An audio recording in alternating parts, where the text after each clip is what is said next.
Weird story about the Oklahoma City bombing and someone's attempt to something.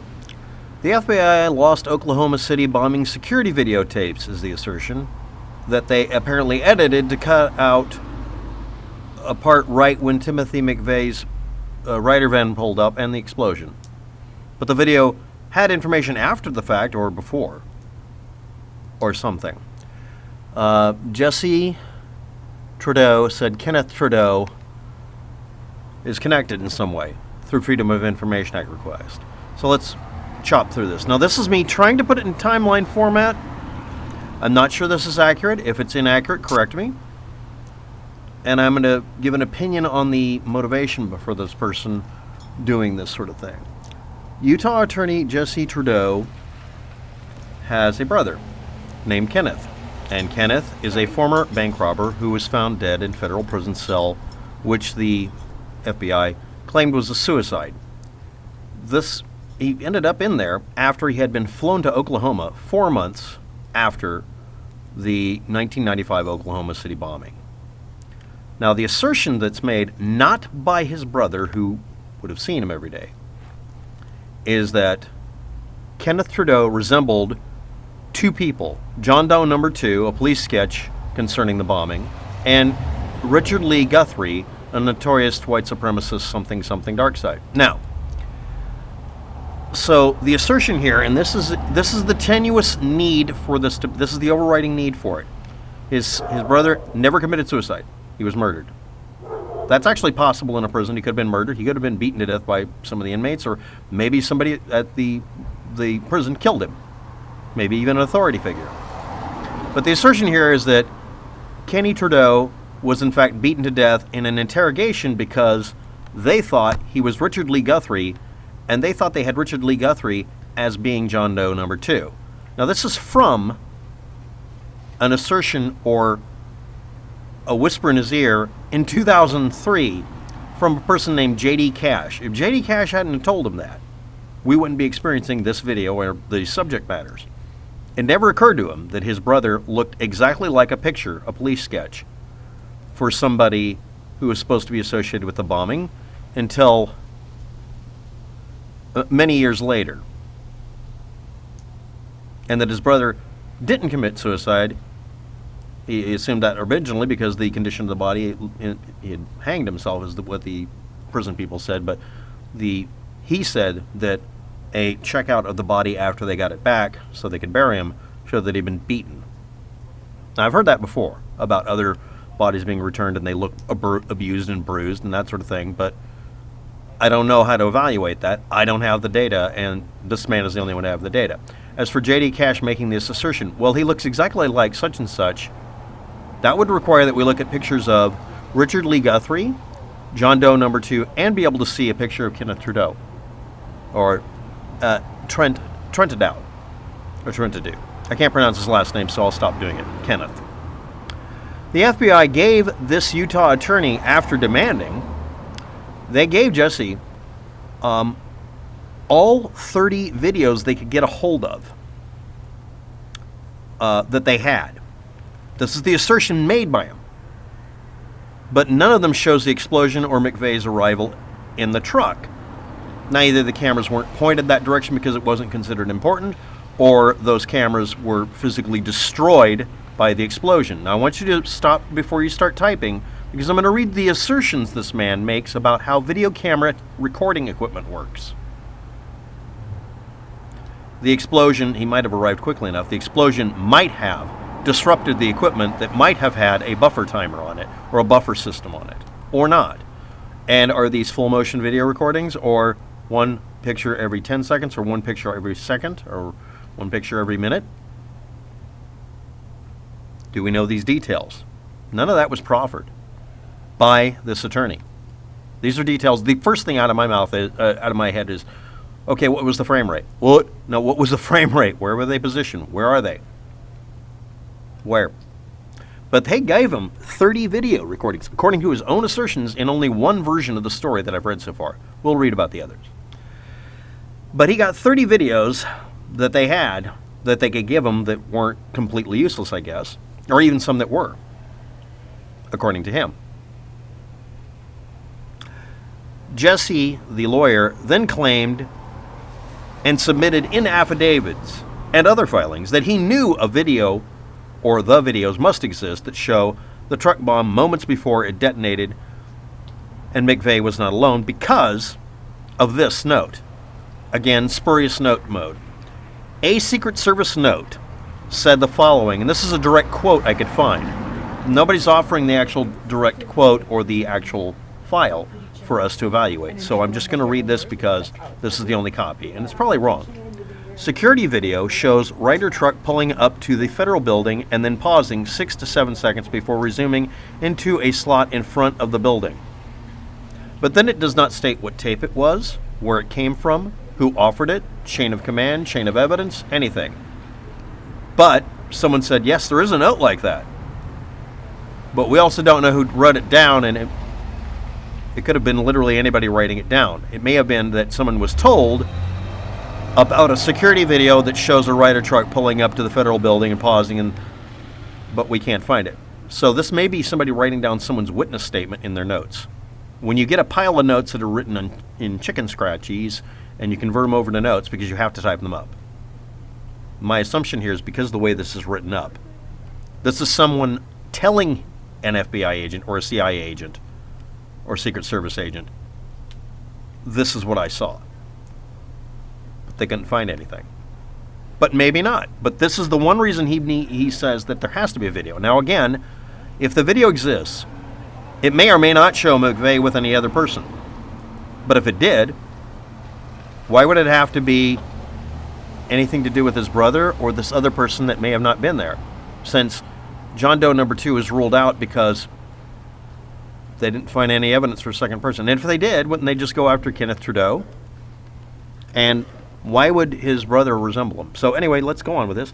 And does he? This is actually a good question to ask. I wasn't able to find any imaging, oddly enough. If you're making an assertion that your son's a dead ringer, not pun intended, I'm sorry, for somebody else, wouldn't you provide an image that shows this? And the wording, a slot in the front of the building. It's not actually the same thing. But anyway,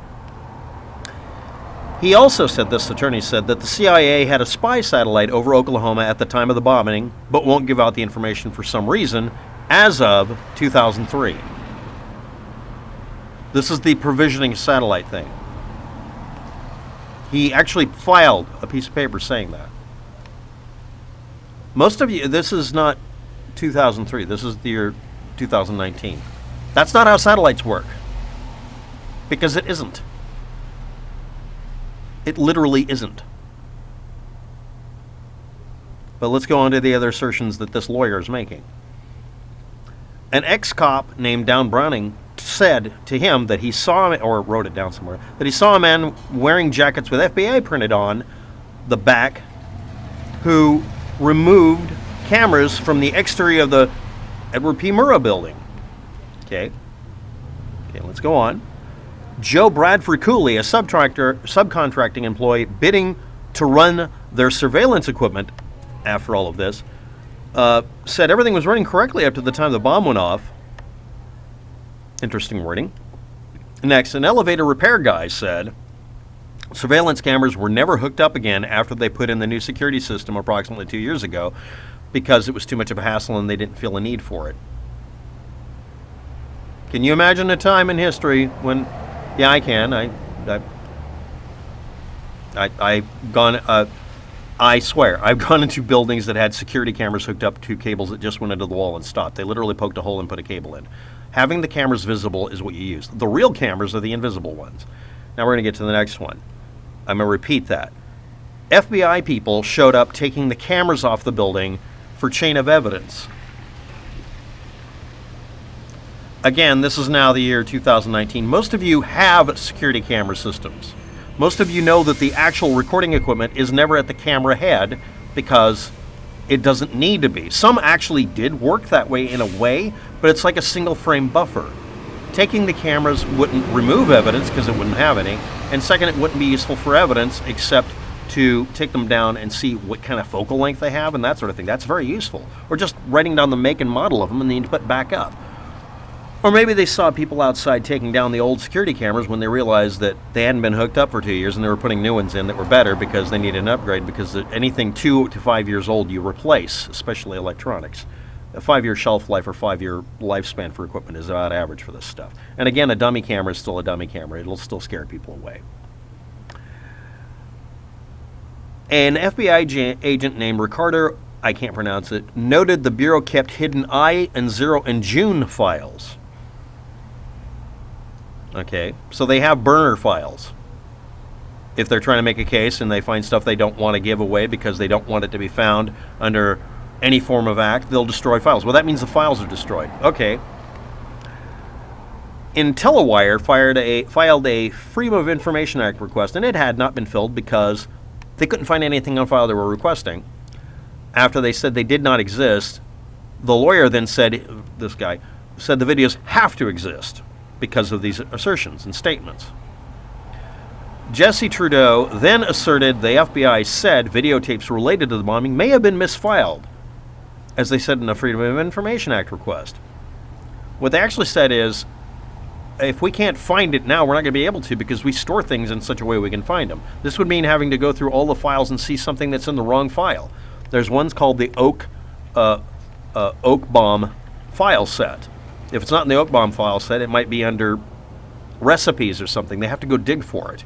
And in case you haven't figured it out, the FBI has a bizarrely large amount of files stored.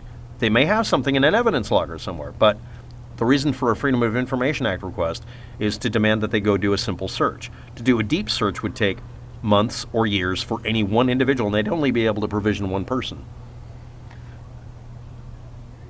It would be impossible to know where to look if it was misfiled anyway, and they actually acknowledged that. But again, they gave him 30 videos according to him. He said there was 20 or more videos he should have access to. And then when they didn't show what he wanted them to see on them, because people didn't turn on security cameras until after the explosion. That's actually what somebody actually said. We turned on the security cameras just in case it would be useful. They didn't have them on in most of the buildings. That's actually acknowledged. But if they had any of the recordings, let's listen to them. No security camera videos show Oklahoma City bombing blast itself that anybody could find, which seems unusual, except again, a lot of people said we turned on the cameras after the explosion. Because they left them off, because maintaining a security system with a bunch of videotapes at the time, 1990s, is kind of a pain in the ass. And a lot of places, if the tape broke or whatever, they didn't worry about it, because if nothing happens, you don't need the video recording. That's an extremely common problem, and I tried to keep people from doing that. Okay? They were video recordings, videotapes. No security camera videos show this bombing blast or the Ryder truck in front of the building. Okay. And again, the explosion destroyed most of the building, or a lot of it anyway. Outside surveillance cameras pointed at where the bomb was detonated had not been operational for at least 2 years before. Unequivocally, agents in Oklahoma said there were no videos showing Timothy McVeigh arriving at the building or the Ryder truck or him getting out. They didn't find any, and they wanted to. They had a reason to because they're trying to convict him.